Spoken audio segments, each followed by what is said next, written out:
Welcome everyone. Here we go. We're starting week 6. I hope everybody's doing well, enjoying this beautiful weather that we have. So I like to start with a word of review.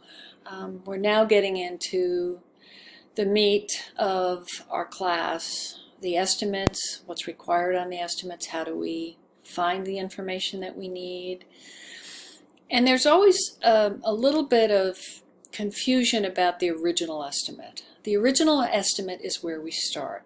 We've talked to the customer, we've listened to the customer, why are they bringing their car in, what's on their mind. And at the end of that discussion, we come to an agreement with that customer about what our first step will be, what we're looking at, and exactly how much that might cost as a maximum. The confusion is that if, for instance, they're coming in for an oil change and a check over, that initial estimate, if it's $50, if it's $80, whatever it is, necessarily includes parts, but we're not listing any parts. There are no parts in the original estimate. There's a dollar amount that the customer is told would not be exceeded unless, of course, we call them and tell them something that we found and they elect to go ahead with the additional items that we've come upon.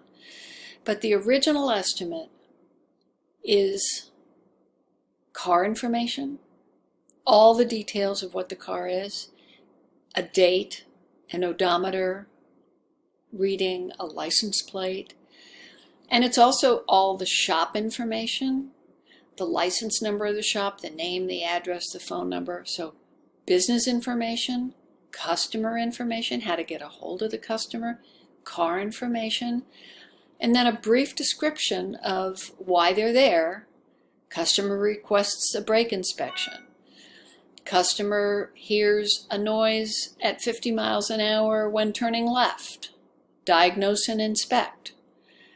Whatever we write must have a dollar amount that is written and that is authorized and approved by the customer and which we give them a copy of.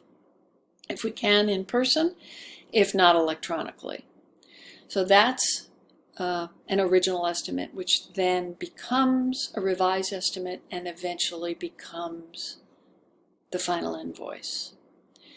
So there are 3 PowerPoints this week. One of them is a repeat of where we get the vital information that we need in order to properly research and properly order parts and properly work on our vehicles. There's another to that same issue, really. What do service advisors need to know in order to do their job? Those are 2 PowerPoints that I need you to pay attention to. And the third one is about ALLDATA. So we're introducing ALLDATA this week. I'm sure some of you are familiar with it. It is probably the most widely used software program out there. And so I think it's an important one to get familiar with. That's the main one we're going to focus on so that we're all using the same thing. And again, it's in wide circulation. So I need you to pay close attention to that PowerPoint. If you are familiar with ALLDATA, there are probably some things that will be new to you that we'll discover in this class. And so, for some of you, this is the first time through. So in the old days we had books. Now we have software. And there is so much information about every car on the road, and it changes every year, and it changes with every make and model. This is the only way we can function. So ALLDATA is expensive for shops. And you guys are very lucky because you get it for free as students. So the PowerPoint will tell you how to get into ALLDATA, And I really encourage you to play around with it. For one thing, use it while you're here. It's free to you now. You can get information about any car that you're interested in, and it's there for you. So in our class, we're going to be using it to get the information we need about pricing, about maintenance requirements, and all of that is spelled out in the PowerPoints.